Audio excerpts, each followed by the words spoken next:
UDF പക്ഷത്തേക്ക് PV Anwar വരാൻ പോകുന്നു എന്ന വാർത്ത കാര്യമായ രീതിയിൽ കോൺഗ്രസിൽ വലിയ ചർച്ചയായിരുന്നു. PV Anwar UDF പക്ഷത്തേക്ക് വന്നാൽ സ്വാഭാവികമായും അത് കോൺഗ്രസിന് ഗുണകരമാകും എന്നുള്ളതായിരുന്നു ബഹുഭൂരിപക്ഷം വരുന്ന നേതാക്കന്മാരുടെയും ചിന്ത. എന്നാൽ തൃണമൂൽ കോൺഗ്രസിന്റെ ഭാഗമായി കോൺഗ്രസിന്റെ അല്ലെങ്കിൽ UDFന്റെ പക്ഷത്തേക്ക് PV Anwar വരുന്നത് അത് പാർട്ടിക്ക് ദോഷം ചെയ്യുമെന്ന VM സുധീരൻ അടക്കമുള്ള ചില മുതിർന്ന നേതാക്കന്മാർ പറഞ്ഞിരുന്നു. അവിടെയും KPCC അധ്യക്ഷ സ്ഥാനത്ത് നിന്ന് മാറ്റപ്പെട്ട K സുധാകരൻ പറഞ്ഞത് PV Anwarനെ UDFിൽ നിന്ന് മാറ്റിയാൽ അത് UDFിന് വലിയ തിരിച്ചടിയാകുമെന്ന് തന്നെയായിരുന്നു. എന്നാൽ തെരഞ്ഞെടുപ്പിൽ കാര്യങ്ങൾ കുറച്ചുകൂടി കൊഴുത്തപ്പോൾ, തെരഞ്ഞെടുപ്പ് ഇടങ്ങളിൽ വന്ന് സന്ദർശിച്ചപ്പോൾ K സുധാകരന് മറ്റൊരു കാര്യം പറയേണ്ടി വന്നു.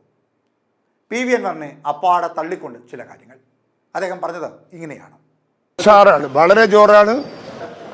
ഐക്യജനാധിപത്യ മുന്നണിയുടെ പ്രവർത്തകന്മാരും നേതാക്കന്മാരും ഒരുപോലെ ആവേശത്തോടെ വാശിയോടെ രംഗത്തിറങ്ങി എന്നത് ചാരിതാർത്ഥ്യം തരുന്ന ഒരു അനുഭവമായിട്ടാണ് ഞാൻ ഈ ഇലക്ഷനെ കാണുന്നത്.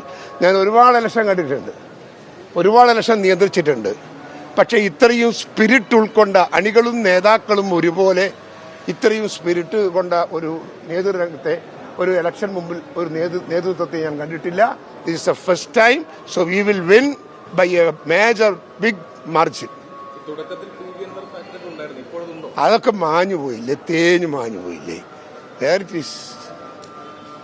എന്തിന്റെ പുറത്ത് അവിടെ നിലനിൽക്കാനില്ലല്ലോ അതിനകത്തൊന്നും. ഏയ് എന്ത് കുടിയിന്ന് മയ്യത്തെടുക്കാനാ? ഏത് അല്ല, അതുണ്ട്. അതിൽ പത്രം എടുക്കാൻ ആക്കി ഇന്നില്ല, നിന്നെടുത്തിട്ടില്ല എല്ലാവരും. അതിനെടുക്കാഞ്ഞിന്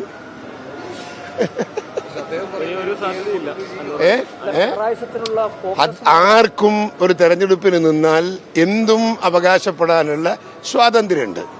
ആ സ്വാതന്ത്ര്യത്തിന്റെ നെഗറ്റീവും പോസിറ്റീവും ചിന്തിക്കേണ്ടുന്നത് കേൾക്കുന്ന നിങ്ങളും ഞാനുമാണ്. നിങ്ങൾക്കെന്ത് തോന്നുന്നുവെന്ന് നിങ്ങൾ ആദ്യം പറ. എനിക്ക് തോന്നുന്നത് ഞാനും പറയാം. അൻവറെ സംബന്ധിച്ചിടത്തോളം അൻവർ ഈ തെരഞ്ഞെടുപ്പിൻ്റെ അകത്ത് ഒരു ഘടകമായി നേരത്തെ ഉണ്ടായിരുന്നെങ്കിൽ പോലും ഇന്നില്ല.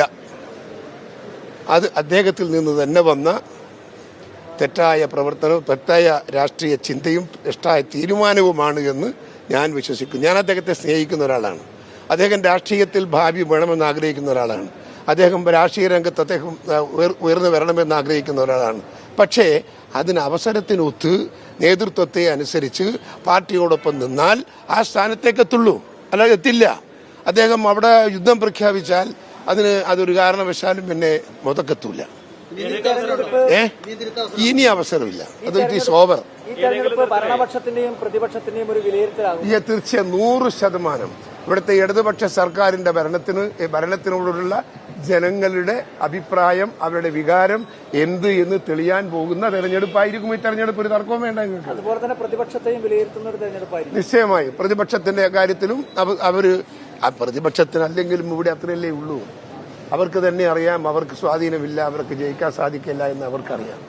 അപ്പോൾ അവരോട് നമ്മൾ തർക്കിക്കാൻ പോകേണ്ട കാര്യമൊന്നുമില്ല. ഇല്ലാത്തൊരു ശത്രുപണി ഉണ്ട് എന്ന് നമ്മൾ തന്നെ പറഞ്ഞുണ്ടാക്കി നമ്മൾ മുമ്പിൽ നിർത്തേണ്ട കാര്യമില്ല. UDF ഉന്നയിക്കുന്ന മലപ്പുറം വിവാദം, അതേപോലെ തന്നെ ക്ഷേമ പെൻഷൻ, ഇതൊക്കെ മുനയില്ലാത്ത ആയുധങ്ങളാണെന്നാണ് LDF പറയുന്നത്. അവർക്ക് പറയാലോ, കുത്താൻ വന്നോൻ കുത്തീനെന്ന് ഞാൻ പറയൂ. അത് ഞാൻ കുത്തിയിട്ടില്ല, ഞാൻ വാളിനോട് നോക്കിയിട്ടല്ലേ പറയുള്ളൂ. അതൊക്കെ ചർച്ച ചെയ്ത് അവസാനിപ്പിച്ചതാണ്. അതൊക്കെ അവര് ചർച്ച ചെയ്തു അവസാനിപ്പിച്ചിട്ടില്ല. അതൊക്കെ അതുപോലെ നിൽക്കുന്നുണ്ട്. അതെല്ലാം ജനങ്ങളെ മനസ്സിന്റെ അകത്ത് കത്തിജ്വലിക്കുന്ന ഒരു തീക്കുണ്ടമായി നിലനിൽക്കുന്നു എന്നതാണ് യാഥാർത്ഥ്യം. നിങ്ങൾ സാധാരണക്കാരൻ്റെ ഒരു വീട്ടിൽ പോയി ഇതിനെക്കുറിച്ച് ചോദിച്ചാട്ടി അവന്റെ പ്രതികരണം എന്താണെന്ന് ഒന്നും നിങ്ങൾക്ക് മനസ്സിലാവും. ഞാൻ പറഞ്ഞതും അത് അവർ പറയുന്നതും ഒന്നായിരിക്കും. അതുകൊണ്ട് ഒരു കാരണവശാലും അവരുടെ മനസ്സിൽ നിന്ന് ഈ വികാരങ്ങളൊന്നും പോയിട്ടില്ല. എല്ലാവരുടെ മനസ്സിനകത്തും ഇടതുപക്ഷത്തിനെതിരെയുള്ള വികാരമുണ്ട്. എന്തിന്റെ അടിസ്ഥാനത്തിലാണ് ഈ ഇടതുപക്ഷത്തെ സഹായിക്കേണ്ടത്? ഇത്രയേറെ മക്കളെ സ്നേഹിക്കുന്ന ഒരു അച്ഛൻ ഇന്ത്യ രാജ്യത്ത്, ലോകത്ത്, ഭൂമണ്ഡലത്തിൽ എവിടെയെങ്കിലും ഉണ്ടായിട്ടുണ്ടോ? പിണറായി വിജയനെ പോലെ.